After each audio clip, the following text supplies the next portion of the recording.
તો આ તરફ વિસનગર માર્કેટયાર્ડમાં કપાસની ખરીદીમાં કૌભાંડનો આક્ષેપ થયો છે। વેપારીઓ ખેડૂતો પાસેથી કપાસ ખરીદીને સીસીઆઈમાં વેચી રહ્યાનો આરોપ થઈ રહ્યો છે। વેપારીઓ ખેડૂતો પાસેથી હરાજીમાં નીચા ભાવે કરે છે કપાસની ખરીદી અને ખેડૂતોના પુરાવા રજૂ કરીને વેપારીઓ સીસીઆઈમાં કપાસ વેચી દે છે। ખેડૂતોને મળતા ટેકાના ભાવનો લાભ વેપારીઓ મેળવી રહ્યા છે।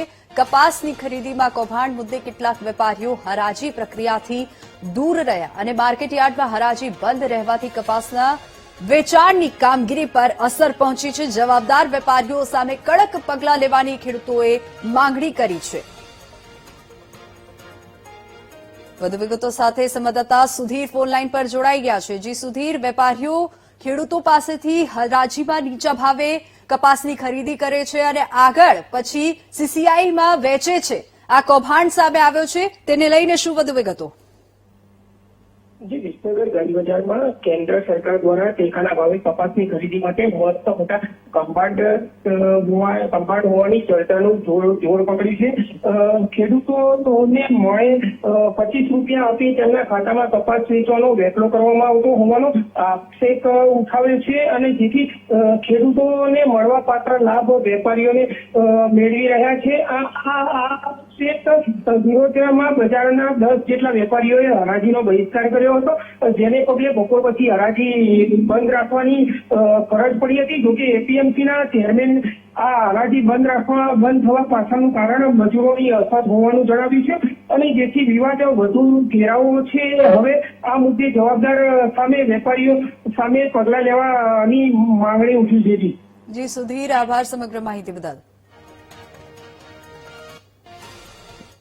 ભાગ લઈ લેવાનું કારણ સરકારે જે ટેકાના ભાવ જાહેર કર્યા છે તેમાં ખેડૂતો સીધો કપાસ વેચાણ કરવા જાય તો અમને કઈ વાંધો નથી, પરંતુ વિસનગર માર્કેટ યાર્ડમાંથી કેટલાક વેપારીઓ ખેડૂતો પાસેથી હરાજીમાં ભાગ લઈ માલ ખરીદી બારોબાર સીસીઆઈ કેન્દ્રમાં આપી દેતા હોવાનું ધ્યાને આવેલું છે, જેમાં ખેડૂતોના ઉતારા પણ આપવામાં આવે છે।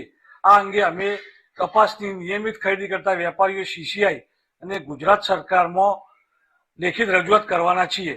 આ કૌભાંડમાં સીસીઆઈના સેન્ટર ચલાવતા સેન્ટરોના માલિકો અને અધિકારીઓની આમાં મિલીભગત છે। તો અનેક પ્રશ્નો ઉભા થઈ રહ્યા છે। વેપારીઓ ખેડૂતો પાસેથી હરાજીમાં નીચા ભાવે કરે છે કપાસની ખરીદી અને ખેડૂતોના પુરાવા રજૂ કરીને વેપારીઓ સીસીઆઈમાં કપાસને વેચી દે છે। ખેડૂતોને મળતા ટેકાના ભાવનો પણ લાભ વેપારીઓ મેળવી રહ્યા છે, એવો આક્ષેપ ખેડૂતોએ લગાવ્યો છે। કપાસની ખરીદીમાં કૌભાંડ મુદ્દે કેટલાક વેપારીઓ હરાજી પ્રક્રિયાથી દૂર રહ્યા છે। માર્કેટ યાર્ડમાં હરાજી બંધ રહેવાથી કપાસના વેચાણની કામગીરી પર અસર પહોંચી રહી છે।